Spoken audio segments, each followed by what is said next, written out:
Parents మెచ్చిన university సంకల్ Chand Patel university, Gujarat.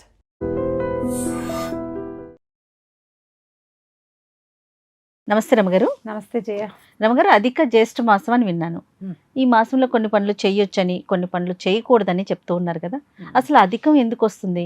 ప్రతి మాసం అంటే జ్యేష్ఠం, ఆషాఢం ఇట్లా అన్నీ ఉంటాయి కదా, ఏది ప్రతిదీ వస్తా ఉంటుందో ఒకదాని తర్వాత అధికంగా వస్తాయి? ఎలా జరుగుతుందండి? 3 ఏళ్లకు ఒకసారి ఈ డేస్ అడ్జస్ట్మెంట్. ఇప్పుడు మనకి రోజులేమో ఎక్కువ, అవును, తిథులు చిన్నవయ్యి తిథుల ప్రకారం వచ్చే రోజుల అంకె తక్కువ, సంవత్సరంలో మనకి గడిచే రోజులు ఎక్కువగా ఉంటాయి. ఓకే. వీటి అడ్జస్ట్మెంట్ ఎట్లా కుదురుతుందంటే 3 ఏళ్లకు ఒకసారి ఒక మాసం అధికం వస్తుంది మనకి. చాంద్రమానం ప్రకారం, మామూలు సౌరమానం ప్రకారం మన డేట్ల ప్రకారం వెళ్ళిపోతుంది కదా. అది మ్యాచ్ అవ్వదు మనకి. మామూలుగా కొంచెం తేడా ఉంటుంది. మాసాల్లో ముందుకి వెనక్కి అవుతాయి నక్షత్ర గమనం వల్ల, తర్వాత గ్రహ గమనాల వల్ల. అందుకని ప్రతి 3 ఏళ్లకి ఒక్కసారి చిన్న సవరణ వచ్చి ఒక మాసం అధిక మాసం వస్తుంది. ఏ అధిక మాసాన్నైనా పురుషోత్తమ మాసంగా పరిగణిస్తారు. అది భగవంతుడు మనకు అదనంగా ఇచ్చింది. ఈ సంవత్సరం జ్యేష్ఠానికి అధిక వచ్చింది. అంతకుముందు అధిక శ్రావణం చూసాం కదా. అధిక శ్రావణం, అధికాషాఢం జ్ఞాపకం ఉండుంటాయి అందరికి. తిరుగుతూ ఉంటుంది చుట్టూతా. ఈ తిరిగేటప్పుడు జ్యేష్ఠానికి అధికం వచ్చింది. ఎండాకాలం ఇది. ఈ జ్యేష్ఠం అధికం వచ్చినప్పుడు కొన్ని రకాలు అంటే ఒక్కొక్క మాసాను అధికంగా వచ్చినప్పుడు ఇలాంటివి జరుగుతాయి అని పంచాంగాల్లో చెప్పబడుతుంది. ఓకే.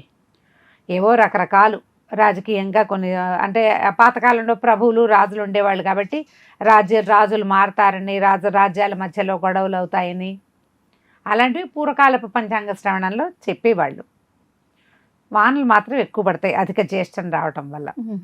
కొద్దిగా రాజకీయంగా కొన్ని ఇబ్బందులు, ఎవరైనా పెద్దవాళ్ళ తాలూకు డిజమైజ్ జరగచ్చు, అలాంటివి కొన్ని చెప్పబడతాయి. వాటితోటి మనకేముంది, ఎలా జరిగేవి అట్లా జరుగుతూ ఉంటాయి. అయితే ఈ 4 రోజులు ఎక్కువ వచ్చింది కదా, చేయవలసిన పనులు, చేయకూడని పనులు ఉంటాయి కదా. అధికంలోనూ కొన్ని చెయ్యరు.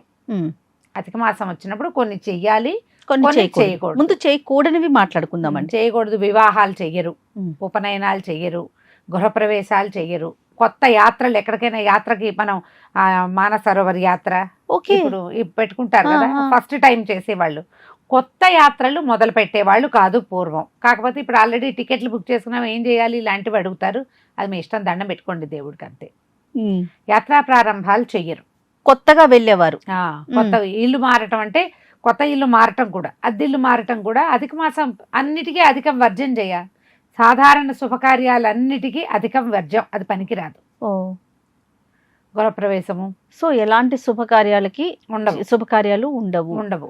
ఇందులో ఏంటంటే మన ఏదైనా కామ్య వ్రతాలు, ఏదైనా దేవుడికి 7 శనివారాల వ్రతము, అవును, లేకపోతే ఏదో 14 ఇంకేమిటో ఉంటుంది కదా, కంటిన్యూస్ గా చేసి కామ్యం, ఒక కోరికతోటి ఏదైనా వ్రతం మొదలు పెట్టేటప్పుడు అధికాన్ని విడిచిపెట్టి అసలు నిజ జ్యేష్ఠం వచ్చినప్పుడు మొదలు పెట్టుకోవచ్చు. జ్యేష్ఠానికి తప్పు కాదు, అధిక జ్యేష్ఠానికి తప్పు. ఎప్పుడు రమ్మగారు ఇది? ఈ నెల 17 నుంచి వచ్చే నెల 8, 14, 15 తారీఖుల దాకా వెళ్తుంది. సో ఈ నెల రోజులకు సంబంధించి ఈ నెల రోజులు మాత్రమే. ఇవి కొన్ని చెయ్యరు. అయితే చెయ్యాల్సిన పనులు ఏమిటి, చెయ్యొచ్చు అని చెప్పి చేయాల్సినవి ఏంటి? నిత్య పూజ, దాంట్లో ఏ లోపం లేదు. మీరు మామూలుగా దేవాలయాలకు వెళ్తారు, దానికి ప్రాబ్లం లేదు. అధికంలో పురుషోత్తమ పూజ చేసుకుంటే మంచిది. పురుషోత్తముడు అంటే విష్ణువు, ఆయనే కదా, లేదా సాక్షాత్ విష్ణు స్వరూపుడైన సూర్యుడు.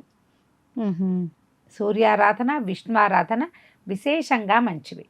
మీరు కృష్ణుడి దేవాలయాలు ఏవైనా ఉంటే దర్శనం చేసుకోవచ్చు, మంచిది. యాత్రగా వెళ్ళొద్దు, చుట్టుపక్కల ఎక్కడైనా ఉంటే చేయొచ్చు. విష్ణు పూజ చేయటము, ధ్యానము, జపము, తర్వాత దానము, అవి విశేషంగా మంచివి. ఇది మంచి ఎండాకాలం కదా, ఈ కాలంలో చెప్పులు, గొడుగు, కర్రలు, తెల్లటి వస్త్రాలు, తర్వాత ఏమో కంచు పాత్రలు, విసిన్కర్రలు, మామిడి పళ్ళు, అవన్నీ దానం చేసుకోవచ్చు, మంచిది. ఓకే. అధికమైన ఫలితాన్ని ఇస్తుంది. అయితే ఇప్పుడు అధిక జ్యేష్టం వచ్చింది కదా, అధిక మాసం పనికిరాదని మనం పుట్టినరోజులు మానక్కర్ల.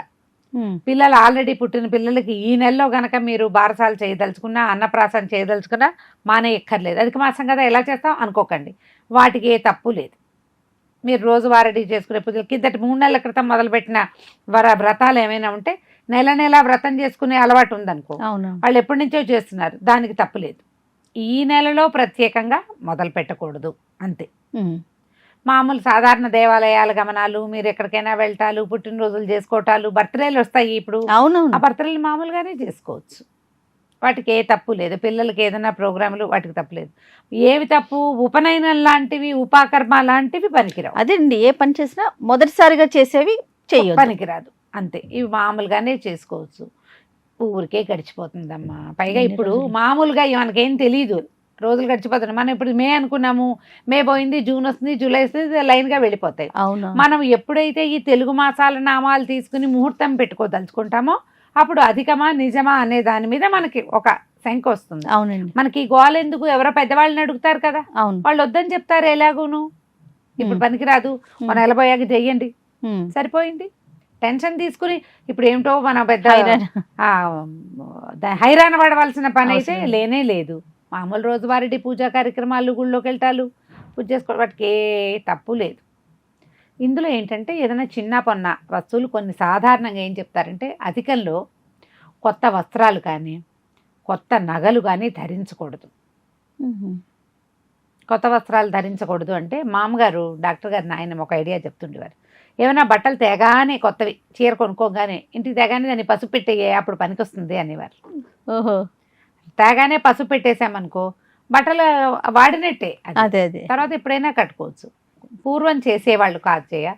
ఇప్పుడు అసలు కొత్త బట్టలు రేర్గా కట్టుకోవటము ఏముంది, రోజు కొత్త వేసుకుంటూనే ఉంటున్నాం మనం. అవును. పూర్వం చేసేవాళ్ళు కాదు. కొత్త వస్తువులు వాడకం కానీ కొత్తగా ఏది చేసేవాళ్ళు కాదు. మీ అవకాశాన్ని బట్టి చేసుకోండి. నా సలహా ఏంటంటే తప్పనిసరిగా ఈ అధిక మాసం అన్నాళ్ళు పెంద్రాళ్ళే స్నానం చేసి సూర్యుడి ముఖం చూడండి. పొద్దున్నే చూస్తేనే కుదురుతుంది, జ్యేష్ఠమాసం కాబట్టి. తప్పకుండా ఏవైనా మంచి వస్తువులు దానం చేసుకోండి. విద్యార్థులకి పుస్తకాలు లాంటివి ఇవ్వండి. ఎలాగో స్కూళ్ళు మొదలవుతాయి కదా, పెన్నులు, పెన్సిళ్ళు అలాంటివి ఇవ్వండి. అవన్నీ కూడా మంచిగా పరిణమిస్తాయి మనకి. ఈ దానం చేసుకోండి. ఎంత అవకాశం ఉంటే అన్ని సార్లు విష్ణువాలయాలు, ఏదైనా రామాలయము, శ్రీ వేణుగోపాల స్వామి గుడి, వెంకటేశ్వర స్వామి గుడి, నరసింహస్వామి గుడి, ఆలయ దర్శనం, విష్ణువాలయ సందర్శనం చేయండి. అది చాలా మంచిది. తెలియక మనం ఈ నెలలో ఏ దోషాలు చేసినా దేవాలయ గమనం మన దోషాన్ని సరిచేసేస్తుంది. ఈ ఒకటి చేస్తే చాలు. రైట్. నమస్తే రమ్య. నమస్తే జయ. And for more videos, Please subscribe to iDream. Please subscribe to iDream. Please subscribe iDream. And please subscribe to iDream. For more videos, subscribe to iDream. please like, share and subscribe to the channel. Congratulations, iDream. Subscribe to iDream. Subscribe to iDream. So subscribe to iDream Media. iDream ki iDream team andarki huge congratulations. Please subscribe iDream Media. Please subscribe to iDream. Subscribe iDream. Please subscribe to iDream. iDream అంటే నా కళల channel subscribe చేసుకున్న నోరు తిరుగుతలేదు, మీరైతే గంట గుర్తు కొట్టండి. For more such videos, please subscribe to iDream. Subscribe to iDream. Please subscribe to iDream. Please subscribe iDream Media. Please do subscribe to iDream. Please subscribe to iDream Media. For best entertainment and information, please subscribe iDream. And don't forget to subscribe to iDream.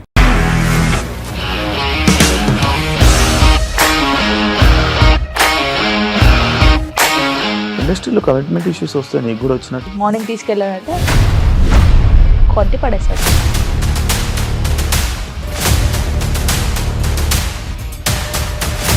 ఒక్కళ్ళు కూడా చూడలేదు ఈ cinema అని చెప్పడానికి కూడా చాలా ధైర్యం కావాలి. అది నిజం కదా, దాంట్లో ధైర్యం ఏంటి? ఇది నెక్స్ట్ డే ప్లేట్ మార్చేస్తే తప్పు కదా. As of now, we are comfortable this అని నేను అనుకుంటున్నాను. రష్మిక గారిది మీది ఒకే ఊరు అంట కదా.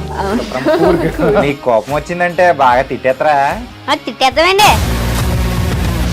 నిజంగా గేమ్ ని ఎలా చేంజ్ చేయగలిగారు? ఏపీఎస్ఎఫ్సి వాళ్ళకి 6 నెలల్లో నేను 6 లక్షలు కట్టా. బిజినెస్ చేయాలనుకుంటే it is as difficult as riding a tiger.